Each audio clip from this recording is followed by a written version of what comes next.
morning Lydia Marsh walked into that conference room, she was carrying two things. Her 6-week-old daughter strapped to her chest in a gray linen carrier, and a manila folder so thick the clasp had bent from the weight of it. She hadn't slept in 4 days. Not really. New mothers don't sleep. They drift. They surface. They check breathing. But she had showered. She had pressed her navy blazer. She had put on lipstick for the first time since the delivery, a deep burgundy that her mother always said made her look like she meant business. She meant business. The elevator doors opened onto the 42nd floor of Aldridge & Cole, one of the most expensive law firms in Chicago, and Lydia stepped out like she owned the carpet beneath her feet. The receptionist looked up, looked at the baby, looked back at Lydia's face and said nothing. Smart woman. His name was on the door at the end of the hall, not literally.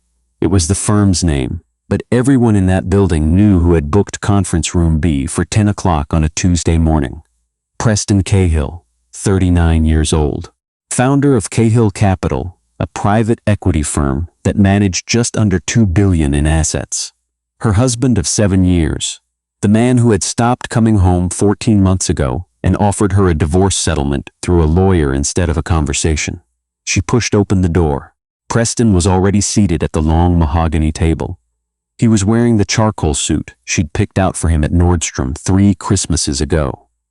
His hair was shorter than she remembered, and sitting next to him, not across the table, not at a professional distance, but right beside him, close enough that their arms nearly touched, was Vanessa Holt. Lydia had known about Vanessa for almost a year. Knowing doesn't make seeing easier. It doesn't prepare you for the specific way a woman arranges herself next to your husband. The casual ownership of the gesture, the way she straightened slightly when the door opened, and then visibly relaxed when she registered who had walked in. Like she'd been expecting a threat and decided Lydia wasn't one. That was her first mistake. Preston looked at Lydia, then he looked at the carrier on her chest, then he looked back at her face, and something shifted behind his eyes. Confusion first, then a dawning, slow-moving horror. "She's yours," Lydia said simply, before anyone could speak. "Her name is June." The room went very quiet. Lydia had told Preston she was pregnant in March. She'd texted him, because that was what their marriage had become by then, a relationship conducted entirely through a phone screen, and his response had come 4 hours later. "We need to talk about next steps, not congratulations. Not are you okay, not I'm coming home. Next steps." Like she was a business problem to be managed. She had not responded. She'd decided then that she was done explaining herself to a man who had already decided she wasn't worth the effort. His lawyers had sent the divorce paperwork in April. Her due date was in September. She'd signed nothing, said nothing, moved through her pregnancy in a kind of furious, exhausted silence, with her sister Bonnie driving her to appointments and her mother calling every night at 7 o'clock like clockwork.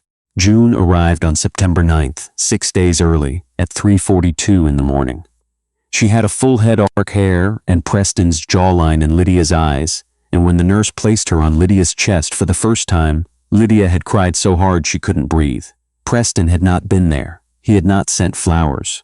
He had not called, and so here they were. Lydia, his voice was careful, controlled. He was a man who prided himself on control. "I didn't know, I didn't realize you'd had her." She kept her voice even. 6 weeks ago, she's healthy, she's perfect. And she has your last name on her birth certificate, which means this. She set the manila folder on the table, with a sound that made Vanessa flinch. "Is a great deal more complicated than your lawyers apparently understood when they drew up these documents." Preston's attorney, a trim man in his 50s named Gerald Fitch, reached for the folder. Lydia placed her hand flat on top of it. "I'd like to sit down first," she said. "I've been on my feet since 6 this morning." She sat. She unclipped the front panel of the carrier slightly, so June could breathe easier in the warm room. And her daughter made a small sound and settled back against her chest, and Lydia watched Preston Cahill, CEO dealmaker, the man who'd once told her she was the only steady thing in his life, watch his daughter sleep and not know what to do with his own face. Vanessa said nothing. She had gone very still. They had met at a fundraiser. Of course they had. That was how people like Preston met people. He had been 40 seconds into explaining his firm's investment thesis to a room that was only half listening when Lydia, who had been there representing the nonprofit she worked for, leaned over from the next table and said, "You lost them at synergistic value creation. Try the real reason you do it." He had looked at her like no one had ever spoken to him that way in a professional setting. Then he had laughed, a real one, not the boardroom version. He'd found her at the cocktail hour, and they'd talked for 2 hours straight about money and purpose and what people owe each other. And by the end of the night, he'd asked if he could call her. She'd said yes. She'd thought, this one is different. She hadn't been entirely wrong. Preston, in the beginning, had been present in a way she hadn't expected from a man with his schedule. He showed up. He remembered things. When her father had his heart surgery, Preston had taken the whole week off and driven her parents to and from the hospital every single day without being asked.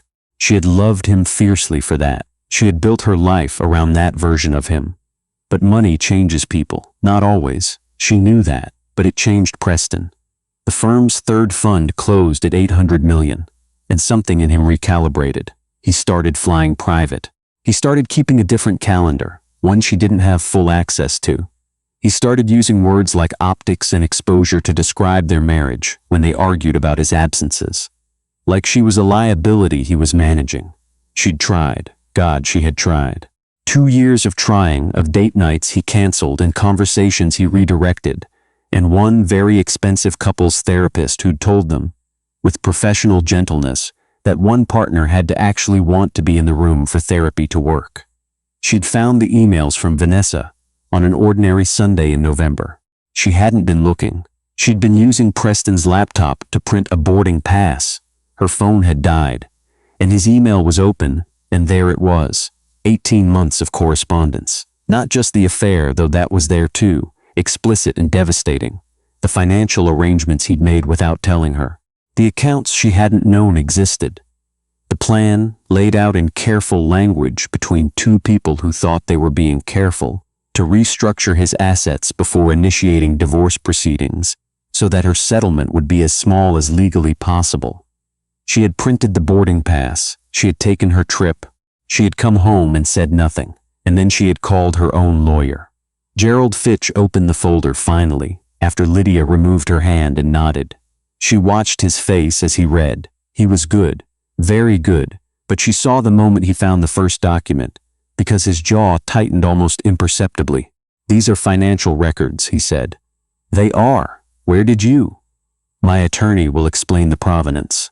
She'd rehearsed this part. She'd rehearsed it standing in her kitchen at 5 in the morning, while June slept in the bassinet 6 feet away. "What I'd like you to note is that the accounts detailed on pages 4 through 11 were opened during our marriage, using capital from ventures in which I was a named partner, which means they're marital assets," said a voice from the doorway. Everyone turned. Lydia did not. She'd been expecting this. Her attorney, Catherine Osei, was 44 years old, 5 feet 2 inches tall, and had the kind of quiet precision that made opposing counsel nervous before she'd said a complete sentence. She walked to the table, set down her own briefcase, and took the seat beside Lydia with the unhurried confidence of someone who knew exactly how this meeting was going to end. "Mrs. Osei," Gerald Fitch said carefully. "Gerald." She smiled. "It's been a while. You look tired." She opened her own folder. "Shall we?" Preston had not looked away from his daughter since Lydia sat down. It was the one thing she hadn't fully accounted for. She had prepared for anger. She had prepared for denial. She had prepared for the cold corporate version of Preston that had been her primary experience of him for the past 2 years. She had not entirely prepared for the look on his face right now, which was something she hadn't seen from him in a very long time. He looked like a person. June stirred, made a small protesting sound, and Lydia reached up automatically to adjust the carrier strap. June's tiny fist had worked its way free of the swaddle, and she waved it once vaguely before settling again. Preston's eyes tracked every movement. "Lydia," he said quietly under the lawyer's exchange. "Can I?" "Is she? She's fine." Her voice was not unkind. She had decided that unkindness was something she couldn't afford today. Not because Preston deserved her kindness, but because she needed her energy for other things. "She's been eating well. She's already gained almost 2 pounds since birth." She paused. "She has your forehead." He looked like she'd struck him. Vanessa shifted in her seat. Lydia had not spoken to her or looked at her directly since entering the room, which was a choice she'd made deliberately. Vanessa was not the point.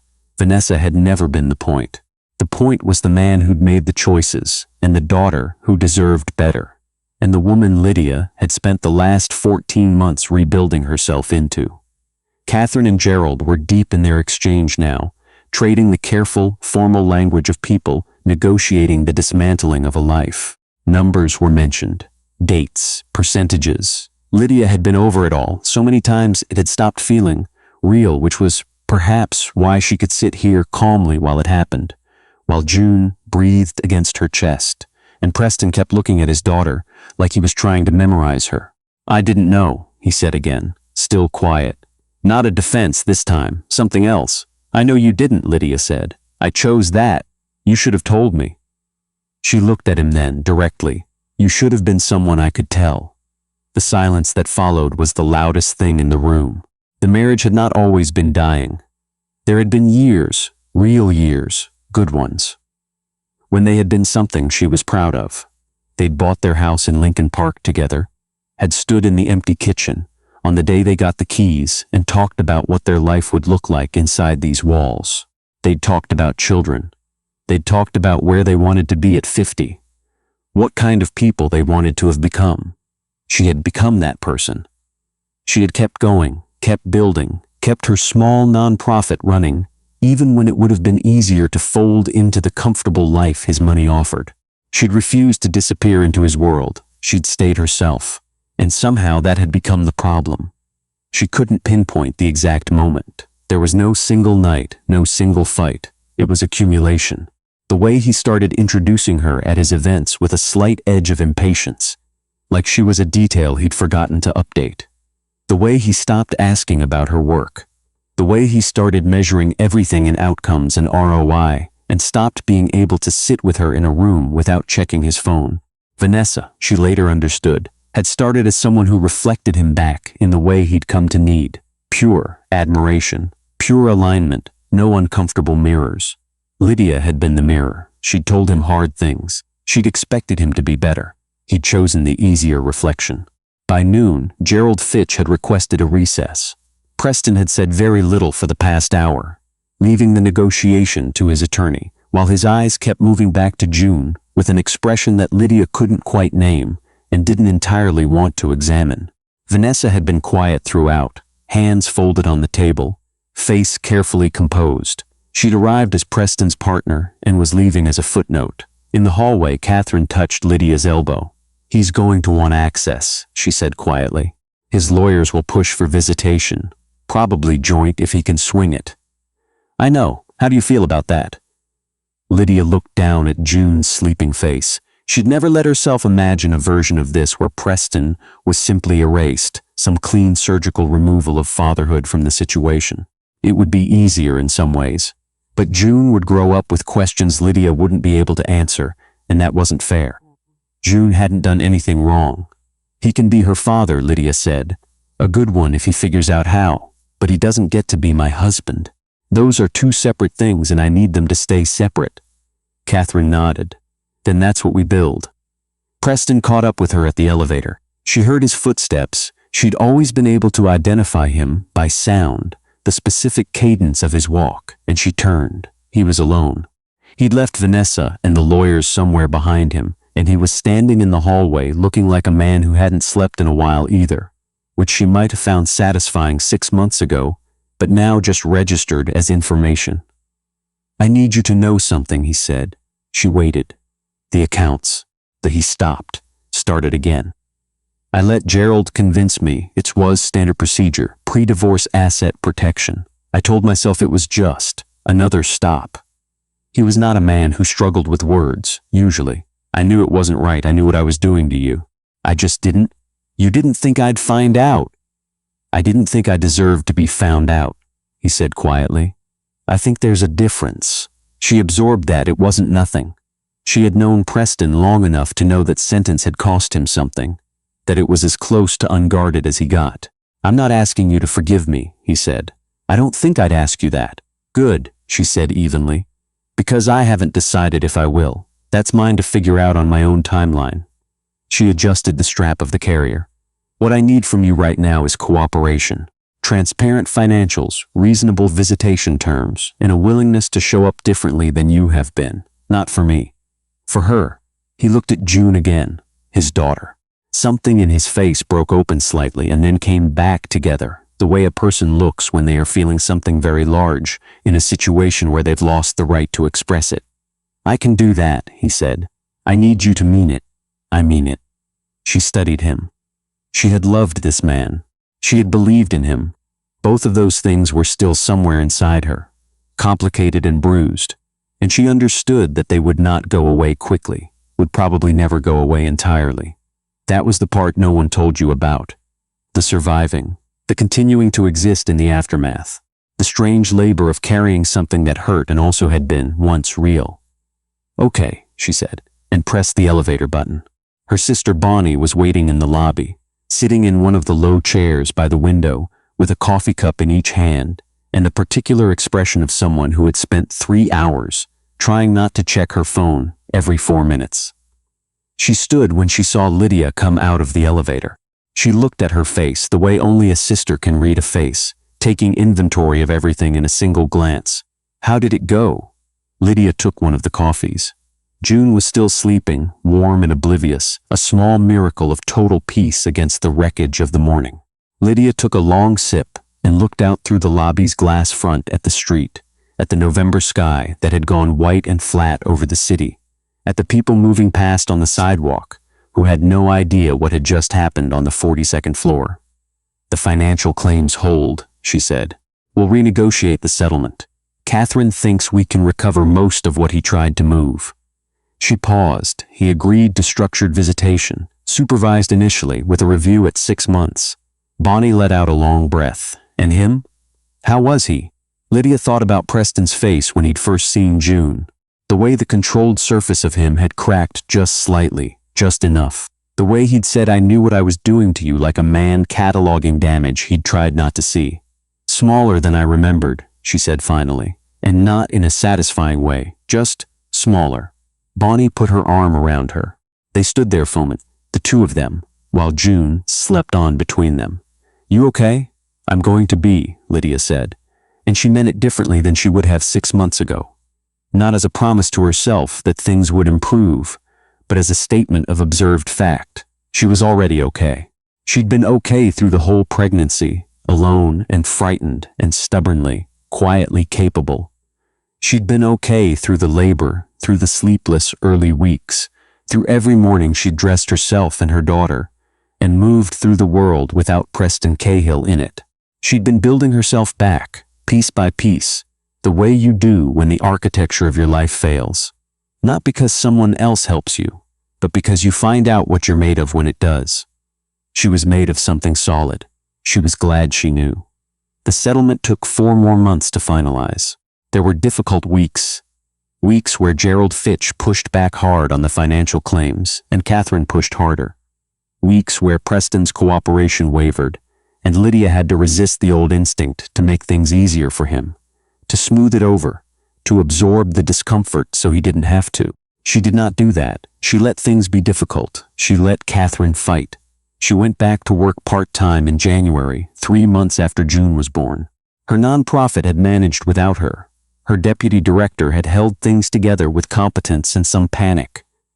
But it was good to be back, to sit in her office again, with its small window overlooking the alley, and its shelf of binders and its framed photo of the first building project they'd completed. A community center in the South Side that was still running after 8 years. Preston began his supervised visits in February. The first one was held at a family therapy center, an hour long, and he sat on the floor with June on a playmat and looked like a man meeting someone important for the first time, which was exactly what he was. He was awkward in the way of people who have never held much that is small and breakable, but he was trying. Lydia sat in the observation room and watched and felt something complicated and ultimately bearable. She did not go back to him.